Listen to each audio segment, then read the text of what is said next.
¿Qué te parece si me das la pauta para presentar la entrevista completa, el diálogo completo con el subsecretario de Seguridad Ciudadana, Ricardo Mejía Verdeja, el hombre encargado del segmento Cero Impunidad en las mañaneras, el hombre con, sí, un pasado priista pero crítico, así lo dice él, sí, el hombre que quiere ser gobernador del estado de Coahuila, primero candidato de Morena y de la coalición Juntos Hacemos Historia, y el hombre que quiere sacar a esa mafia de los Moreira, de los Riquelme y hasta de los Guadiana, porque se soltó con todo contra el senador Armando Guadiana, quien es senador de Morena, pero que de acuerdo al subsecretario está pactando con lo podrido de Coahuila.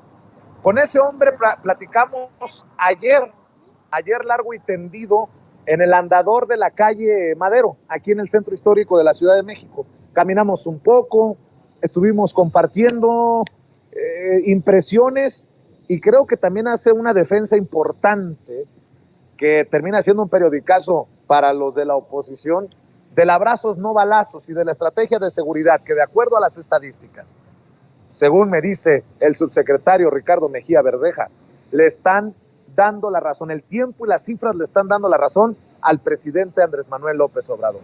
Si me permite, si le parece, vamos a ver y escuchar esta charla completa.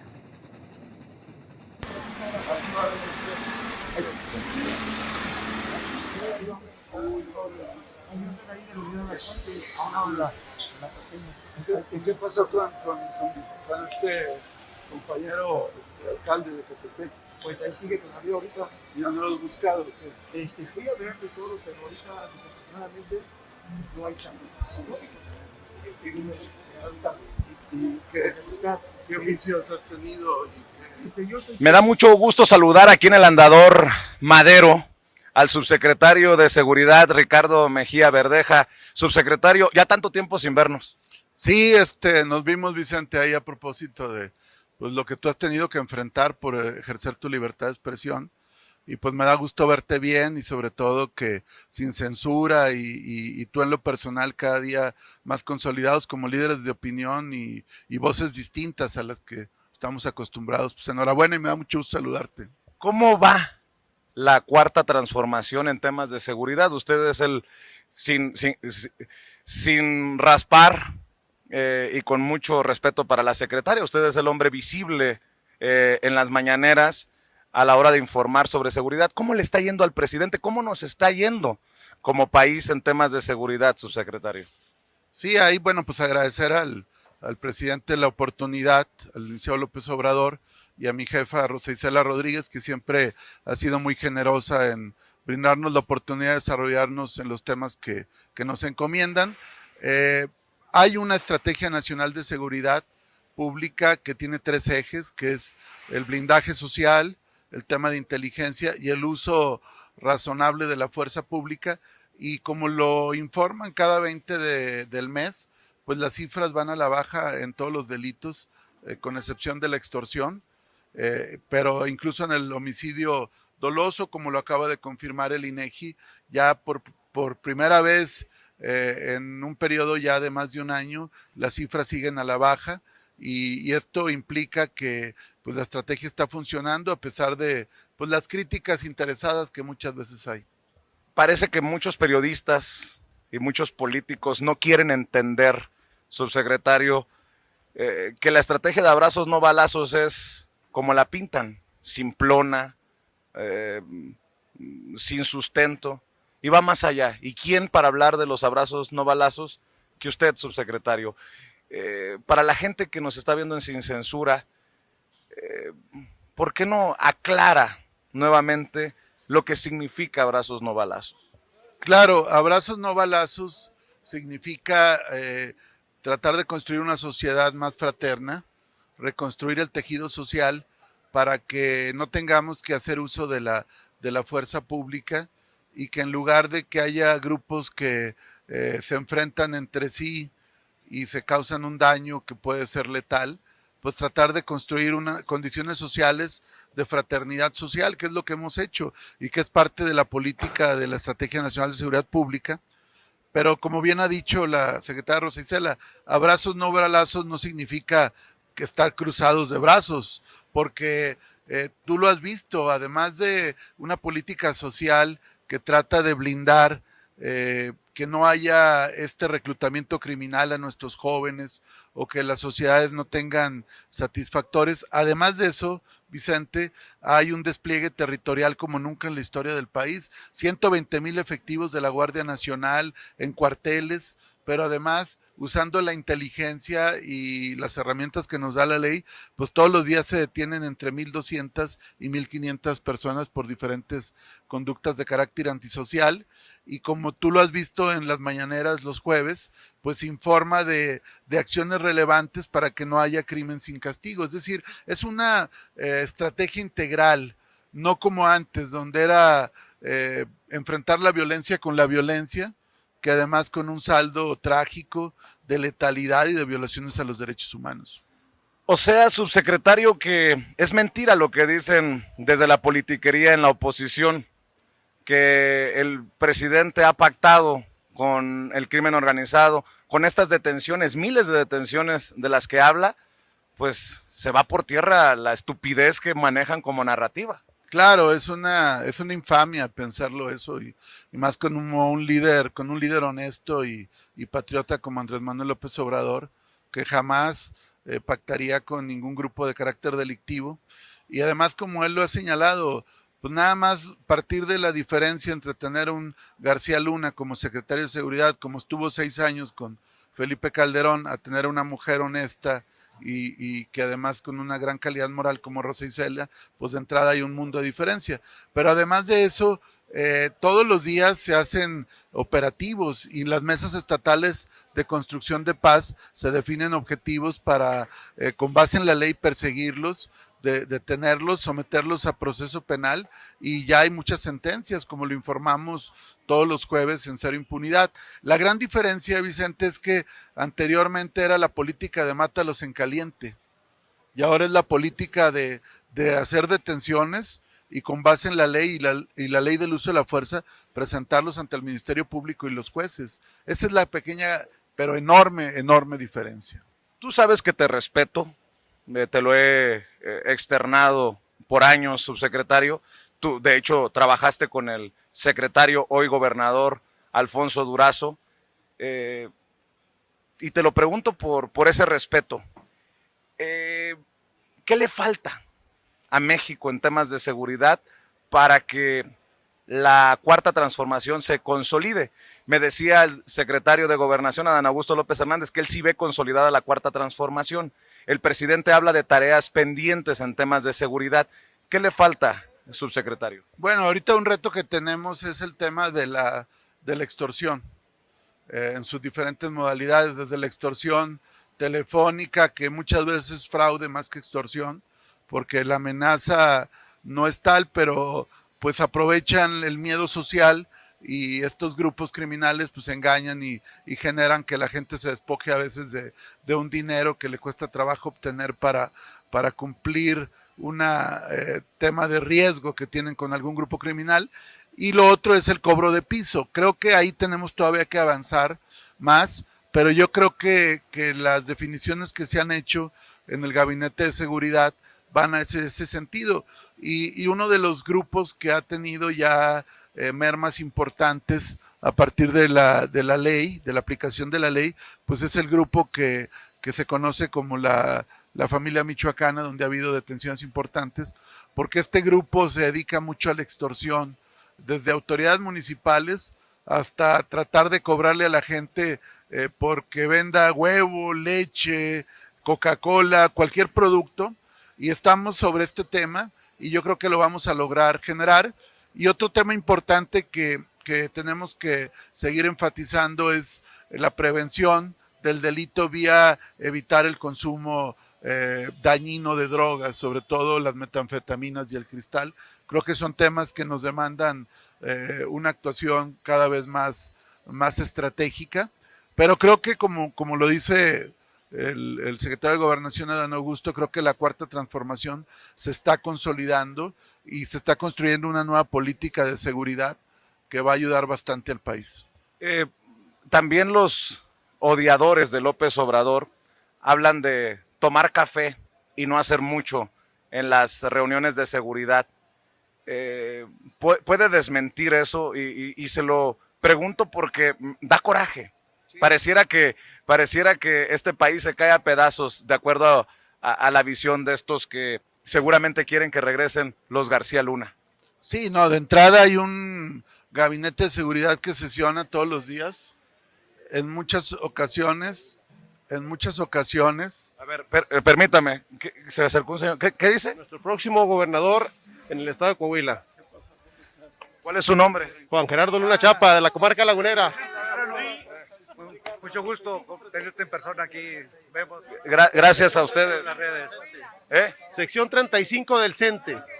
Acompañando al señor Ricardo Verdeja. Aquí estamos a la orden. Somos seguidores tuyos. Gracias, muchas gracias. En las redes sociales. Un placer conocerte en persona. Gracias. Aquí estamos con el proyecto, licenciado. Que saque las con el proyecto. Ya vamos ahorita eso. Vamos a poner presión.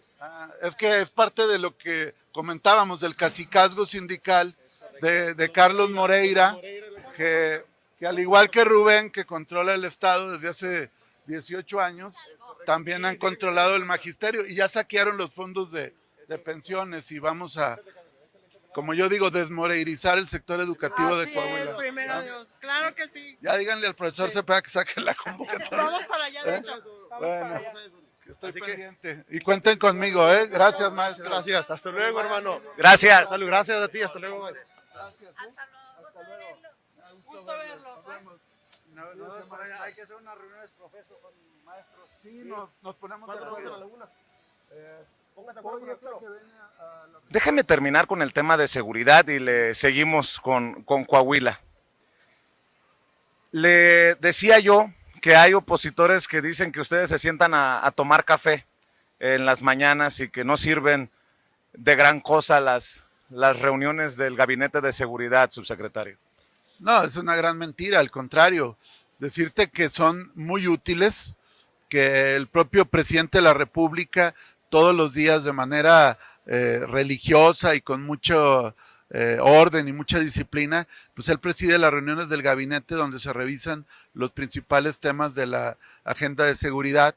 Además se le rinde un parte del día anterior, por eso él tiene siempre los datos a la mano y eso nos permite que al momento el presidente gire indicaciones a los altos mandos del Ejército y la Marina, a la Guardia Nacional, y la secretaria Rosa Isela coordina la agenda y en el caso nuestro pues nos toca a veces informar sobre los delitos de alto impacto que están sacudiendo la opinión pública del país y cómo trabajamos con las autoridades federales y estatales para poder esclarecer estos casos. Al contrario, habla de un gran orden y una gran disciplina porque además no solamente sesiona el gabinete de seguridad, sino que en cada estado y en cada región del país se da esto. Imagínate tú que en otros gobiernos pues ni siquiera había reuniones o lo hacían seguramente algunos no al calor del café, sino al calor de los whiskies o del alcohol. Imagínate, así se tomaban decisiones en el país. De Felipe Calderón no va a estar hablando, subsecretario. No, seguramente no de él. Imagínate tú con un secretario de seguridad coludido con un grupo criminal y un método de trabajo tan disipado como el que había anteriormente. No, aquí hay una gran disciplina y la verdad es que si algo hay que aprenderle al presidente, además de su nacionalismo, de su honestidad y su patriotismo, es de su capacidad de trabajo y su disciplina, porque imagínate tú, está de lunes a viernes con agendas abultadísimas y todavía se va de gira el fin de semana. Es realmente un líder ejemplar. Habla de nacionalismo, de un hombre que ama profundamente a México y su soberanía, y muchos también ningunean al presidente por el tema de seguridad, que hace lo que le dicta Estados Unidos. Y ahora que estoy viendo la bandera atrás allá de México y Estados Unidos, se me viene a la mente Rápido y Furioso, se me viene a la mente estos programas que sí dictaban desde Estados Unidos y que pues que ya no, subsecretario. No, definitivamente, mira, el hecho de haber terminado con Iniciativa Mérida, o sea, Iniciativa Mérida era un programa de apoyo y de cooperación, pero subordinada, donde de algún modo se generaban recursos, pero era casi una supervisión. Y ahora no, ahora hay un entendimiento bicentenario donde se entiende que los problemas de seguridad binacionales o transfronterizos se tienen que atender entre dos países soberanos en el que cada quien tiene que asumir sus propias responsabilidades. Por ejemplo, el presidente ha insistido en el tema del tráfico de armas, que es un tema que nos genera gran problema porque el 70% de los homicidios dolosos se cometen con armas que provienen de Estados Unidos. Entonces, ya que México ponga este énfasis, nos habla de que hay un cambio diametral en la relación bilateral en materia de seguridad. Entonces, desde luego que se atienden los temas, hay aseguramientos diarios de droga, armas, dinero ilícito, detenciones, pero se hace desde la calidad de un país soberano que tiene su propia política de seguridad. Y sin el circo, ¿no? Porque antes se hacía un circo, presentaban a los supuestos malandros con todas las cámaras, hasta le permitieron a algunos periodistas como, creo que fue Javier Alatorre y no recuerdo si Loret de Mola, entrevistar a los grandes capos, y yo digo, qué poca M, ¿no? O hacer montajes, ¿no? Que es lo más grave, simular. No, aquí no se busca hacer propaganda, se busca informar, se busca tener claro los hechos y actuar siempre con escrupuloso apego a la ley, pero realmente lo que se busca no es efectismo, sino una política eficaz y que cuide la ley y que cuide los derechos humanos, que es lo que el presidente ha insistido. 2, 3 temas para cerrar con seguridad y agarrar camino rumbo a Coahuila, subsecretario, porque sé que el tema Coahuila está candente también. ¿Podría el PRI perder uno de sus grandes bastiones, de sus grandes estados?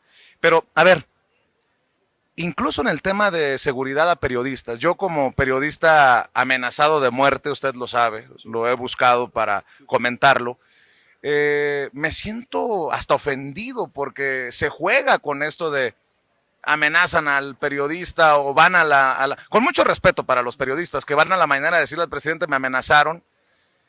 Algunas hasta después terminan yéndose del país, pero creo que hay un gran compromiso, lo veo de usted, de informar sobre los casos de agresiones a periodistas, la protección a periodistas, contrario a lo que digan los eurodiputados y lo que diga el Washington Post y esos que toman pues el caso de Loret de Mola, que es uno de los emblemáticos, como estandarte para el golpeteo al presidente. Sí, definitivamente, digo, nosotros no quisiéramos que no hubiera ningún hecho de violencia contra ningún mexicano y desde luego contra ningún periodista, sobre todo por el trabajo que realizan de defender la libertad de expresión e informar a la gente.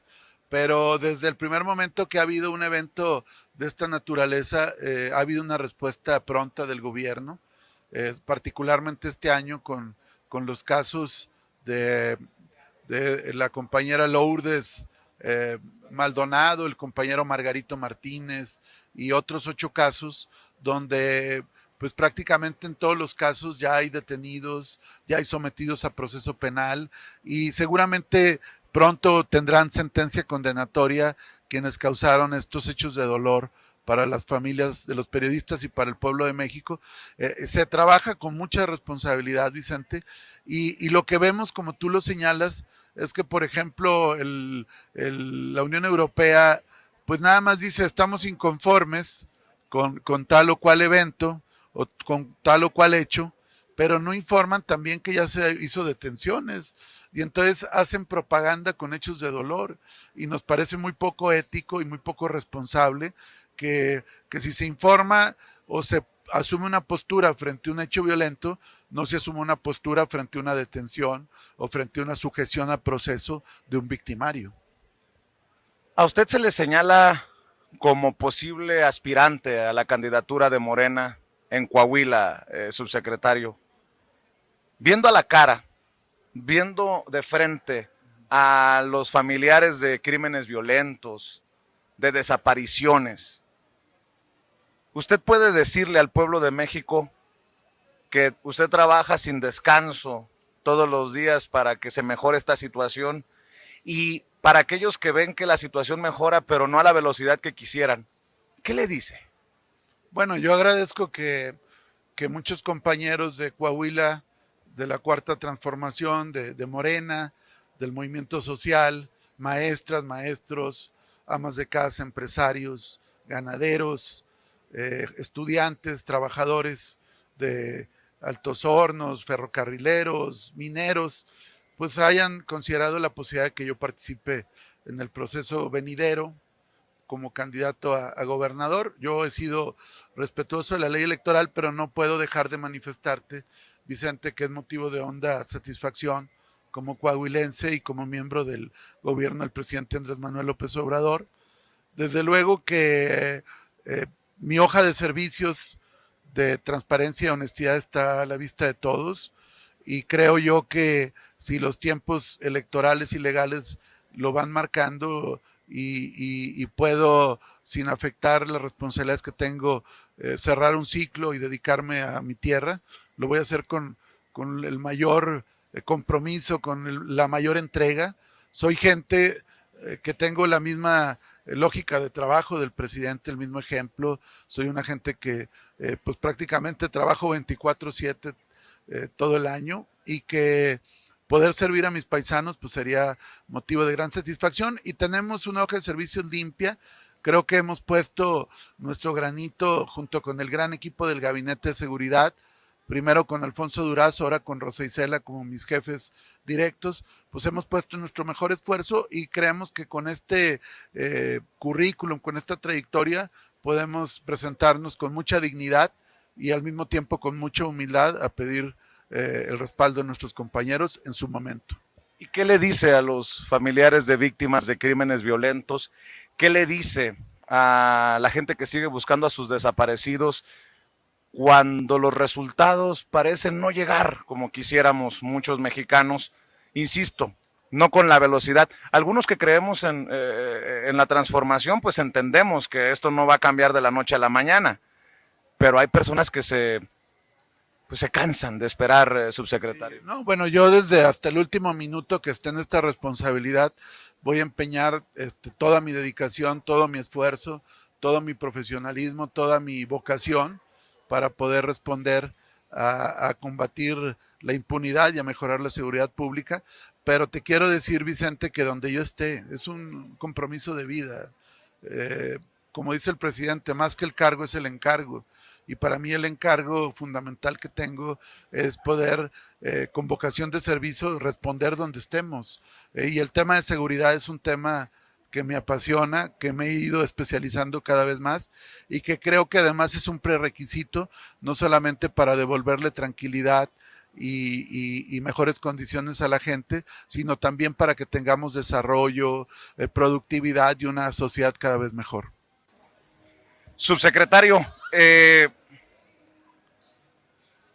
tiene Ricardo Mejía Verdeja que quiere ser gobernador?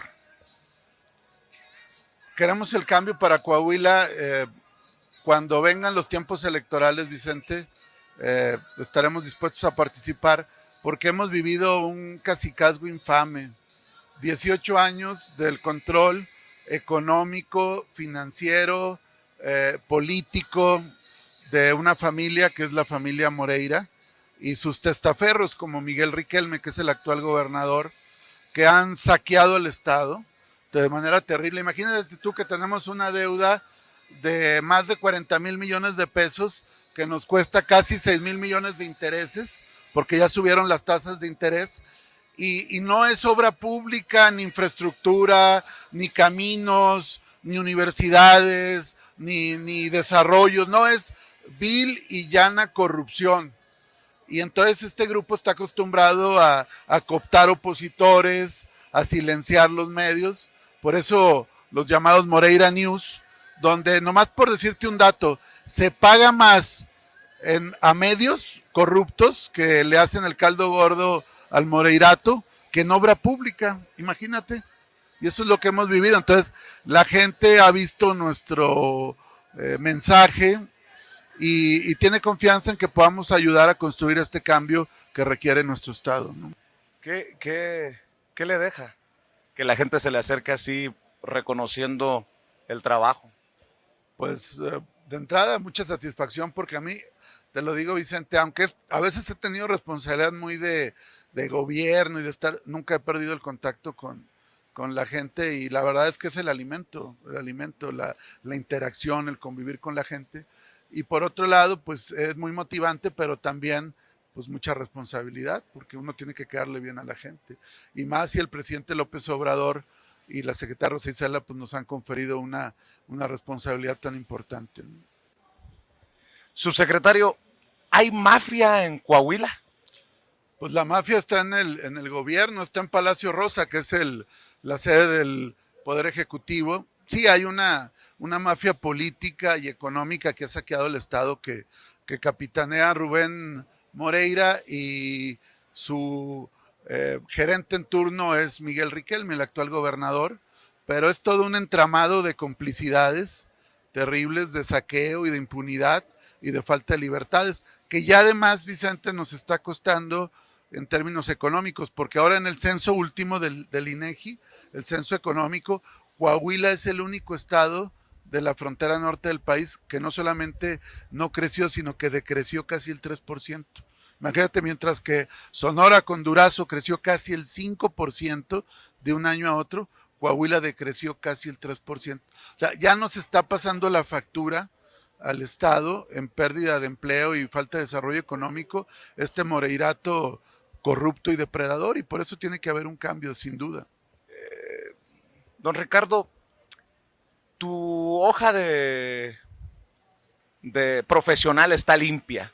Así lo reconocen incluso gente que apoya a tus posibles contrincantes en el proceso interno rumbo a la candidatura. Pero más de uno hace mención a tu pasado priista. ¿Qué le dices a esa gente? Porque pues obviamente en estos tiempos se habla mucho de chapulineo y en tiempos de Lili Téllez y de Germán Martínez y de todos estos personajes.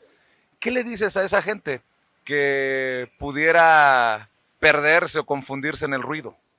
Bueno, realmente en mi época, cuando yo empecé a hacer política, prácticamente estaba nada más el PRI y algunos partidos muy respetables, pero realmente la formación política para muchos en su tiempo, pues la propia corriente democrática en su tiempo, el propio presidente, etcétera, pues muchos venimos del PRI, pero con una visión progresista.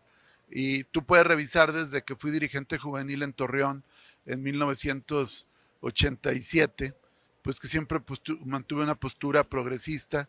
Yo fui diputado local en Coahuila en el 94, tenía apenas 25, 26 años, y desde ahí defendíamos una política distinta al modelo neoliberal y nos solidarizamos con las familias. Yo promoví, por ejemplo, en aquella época una reforma para proteger el patrimonio de las familias. Cuando se vino la crisis del error de diciembre y empezaron los bancos a quitar las propiedades, entonces siempre he tenido una visión progresista.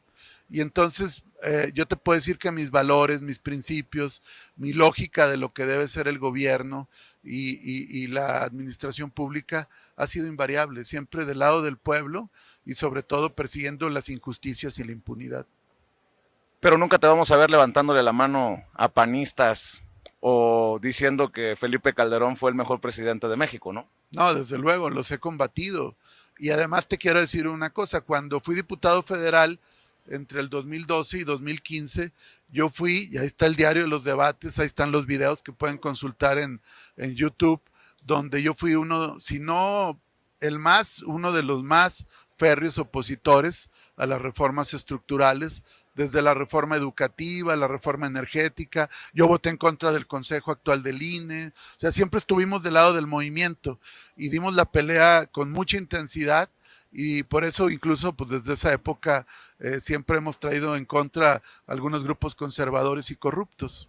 Te lo pregunto porque el senador Guadiana, por ejemplo, petardeó muy feo, esa es mi opinión, al andarle levantando el brazo a Xóchitl Gálvez, una de las más duras golpeadoras del gobierno de la Cuarta Transformación y del presidente Andrés Manuel López Obrador desde el Senado. ¿Qué piensas de eso? Pues yo creo que habría que preguntarle a él, pero sin duda, pues me parece pues que estaba pensando, porque ¿quién del movimiento o de Morena, tanto en el país como en Coahuila, va a ver bien que la principal invitada a uno de los informes legislativos sea una de las personas que más ha ofendido y golpeado calumniosamente al presidente Andrés Manuel López Obrador? Yo creo que sin duda, pues eso habla pues de qué lado está, y bueno, lo demás habría que preguntárselo a él. Y de el otro posible contrincante, Luis Fernando Salazar. Pues él tendrá que responder de su propia biografía. Pero él tiene tweets y fotografías con Felipe Calderón diciendo, y ya tuvimos el agarrón en Sin Censura con él, diciendo que en la historia el mejor presidente es Felipe Calderón. Por eso le digo, usted no va a tener un tuit, una declaración así de ese calibre sobre, perdón por la risita que yo sé que es la que le calienta a muchos que se enojan con el periodismo que realizamos, subsecretario, pero de Salinas, de Cedillo, de Peña Nieto. No, pues de hecho yo fui de los que más activos estuve cuando la Casa Blanca de Peña. Yo participé en la comisión de lo que fue el Tren México-Querétaro, que es lo que detona lo de la Casa Blanca de Peña Nieto, y fui de los más críticos, incluso también cuando el tema de oceanografía, todos los temas que pasaron en el primer tramo de Peña Nieto, el más crítico, dígase Casa Blanca de Peña, dígase oceanografía, dígase en contra de Emilio Lozoya, cuando estaban en su apogeo, Vicente. Ahorita pues cualquiera los puede cuestionar, pero imagínate, éramos solo 20 diputados opositores contra el Pacto por México. Entonces está nuestra biografía, igual contra el calderonismo. Pues nosotros estuvimos aquí en el Zócalo cuando el fraude del 2006, nosotros dormimos afuera del comité distrital. Yo era candidato a diputado federal de la Coalición por el Bien de Todos en el 2006, y a mí me tocó encabezar el plantón en Torreón, precisamente cuando nos hicieron el fraude y se hizo el conteo. O sea, tenemos mucha historia atrás de nosotros. Y bueno, yo le preguntaría a quienes han estado en otras etapas, ¿por qué ahora cambiaron? Y desde luego que para mí el mejor presidente en la historia reciente del país es Andrés Manuel López Obrador, y seguramente ya al paso de los años, pues él va a ocupar un sitio junto a otros grandes próceres de la historia del país. ¿Qué es lo que más le duele a Coahuila? ¿El gobierno que tiene? La corrupción y la impunidad. Esos son los dos grandes lastres que hoy tiene Coahuila. La corrupción de un grupo que ha saqueado al Estado. Ahorita tú lo viste, vinieron maestros y por ejemplo, está el tema de la deuda, pero además ya saquearon, Vicente, los fondos de pensiones de los maestros. ¿Y sabes qué quieren hacer ahora? Que los maestros tengan que cotizar más años, dando más dinero para recibir menos cuando se jubilen, para tratar de resarcir el saqueo de Carlos Moreira y Miguel Riquelme que han hecho a las finanzas de los maestros. Entonces, esto evidentemente le duele a los coahuilenses. Hoy que pretenden despojar a los organismos operadores de agua de los municipios para que el gobierno del estado los concentre. En Saltillo acaban de generar un aumento a la tarifa del transporte, es decir, siempre golpeando la economía familiar y llevándose los recursos públicos. Eso es lo que le duele a Coahuila, y por eso tanto Rubén Moreira como Miguel Riquelme pues no quieren que yo llegue, y por eso me echan encima los Moreira News, que es todo el tinglado de medios que están coludidos con el régimen para tratar de descarrilarme, e incluso han metido mano alentando ahí las aspiraciones de algunas gentes de la 4T en contra mía, en un juego muy marcado de complicidades. ¿De quién habla?